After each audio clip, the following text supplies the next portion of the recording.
You know the saying, when one man owns too much, trouble follows? Well, that's kind of the vibe right now in the American sailboat world, because one man, Michael Reardon, has been buying up some of the biggest names in US boat building. We're talking Catalina Yachts, Tartan Yachts, Freedom Yachts, and even True North, all now sitting under the umbrella of Reardon's company, Daedalus Yachts. And lately, the sailing community's been asking some nervous questions. What's really going on behind the scenes at those factories?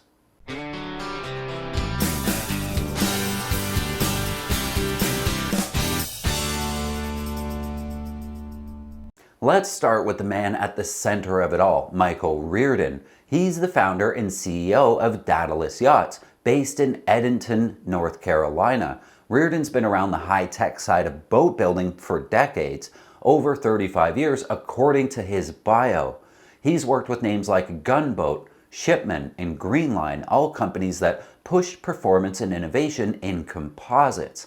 In 2019, Reardon founded Daedalus Yachts with the goal of building the next generation sustainable high-performance multi-hulls. Think carbon fiber hulls, hybrid electric propulsion, even hydrogen power systems inspired by US Navy submarines. His flag project was the Daedalus D80, an ultra-modern 80-foot carbon catamaran. It promised silent running, solar regeneration, and the ability to cross oceans with near zero emissions. So far, so visionary. But while most of the world was still trying to wrap its head around how to store hydrogen safely on a sailboat, Reardon was already thinking bigger, way bigger. In 2025, he started buying legacy boat brands, and not just any brands. These are the cornerstones of the American yacht building industry. First came Catalina Yachts, a name that's been synonymous with affordable, sturdy family cruisers for over 50 years. Catalina has built more than 60,000 boats since the 1970s, and their models like the Catalina 30, 34, and 42 are the backbone of American marinas. Then, just a few months later, Reardon bought Tartan Yachts and Freedom Yachts, both out of Ohio. These are old-school, high-end builders with a focus on craftsmanship, performance, and traditional design. On paper, it looked like a Renaissance movement. Someone was finally investing in U.S. sailboat manufacturing at scale. Reardon promised to revitalize these companies, preserve American jobs, and modernize production. He said each brand would keep its identity, its dealer network, and its workforce, while back-office functions like accounting and purchasing would be centralized for efficiency. He painted a vision of synergy, classic heritage meeting cutting-edge technology, Catalina's decades of loyal customers, combined with Daedalus's composite experience, Tartan's craftsmanship paired with advanced carbon fabrication. For a moment, it looked like maybe this could all work. But the optimism isn't really lasting long. By October 2025, news started leaking out of Catalina's Largo, Florida facility. Reports surfaced that production had slowed to a crawl and then stopped completely. According to local news and industry publications, some workers claimed paychecks were delayed, health insurance was suspended, and suppliers were still waiting to be paid. Reardon's newly formed boat building empire suddenly didn't look so steady.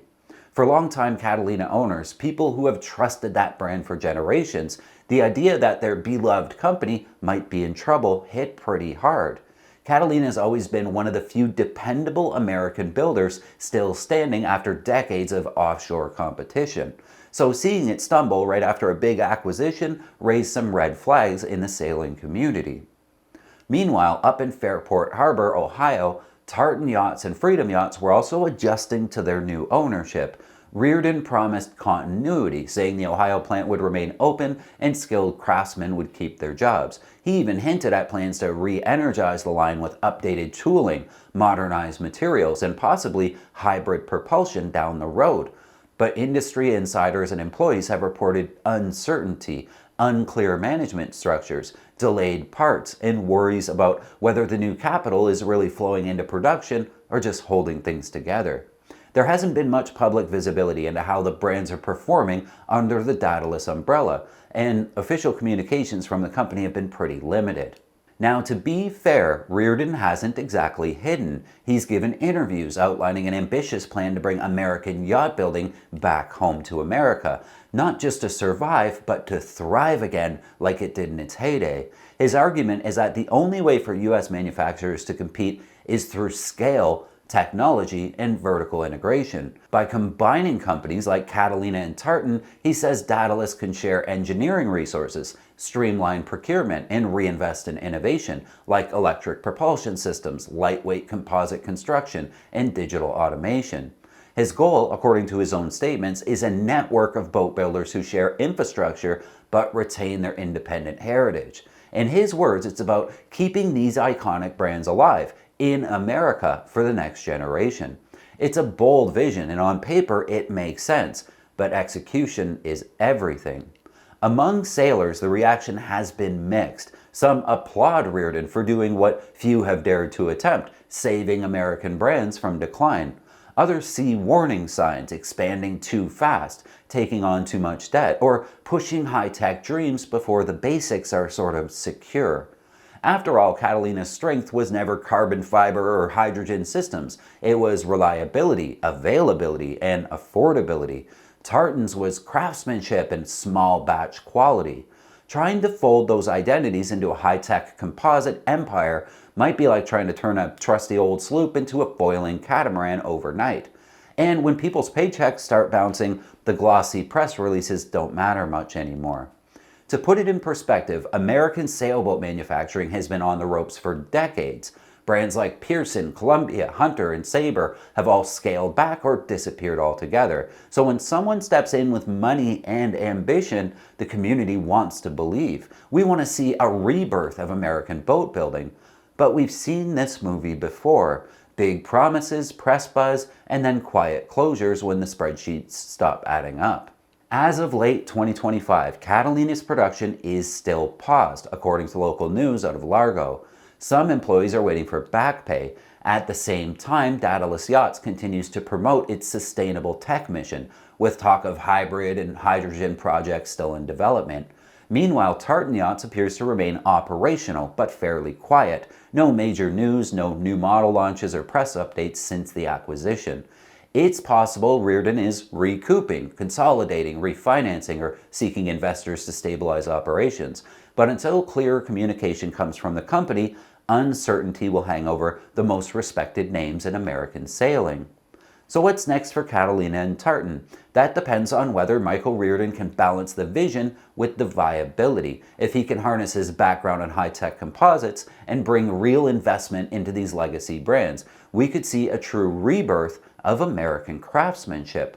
But if the finances falter or the integration stumbles, we risk losing not just jobs, but decades of heritage, design evolution, and community trust. For now, sailors everywhere are watching closely, hoping for good news, because the last thing anyone wants to see is two legendary American boat builders slip beneath the waves. The sailboat world has long been dominated by the Beneteau Group, Europe's answer to sailboat manufacturing. Could this be the beginning of an American-owned and operated group to compete? We've reached out to Daedalus for comment, but haven't heard back. If we do, we'll let you know right away. We've also reached out to several Catalina employees and are promised an update as soon as there is one.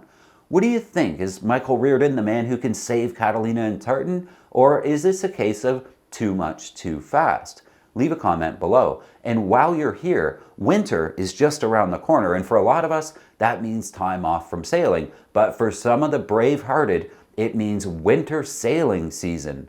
We've got a great article you can read from the warmth of your fireplace at home called Winter Sailing for Diehards.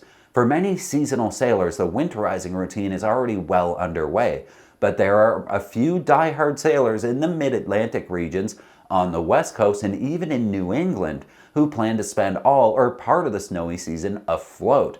Some, we dare say, look forward to the quiet of winter. If you're toying with the idea of keeping your boat in the water during the winter, here's a short rundown on some of the more important steps to take.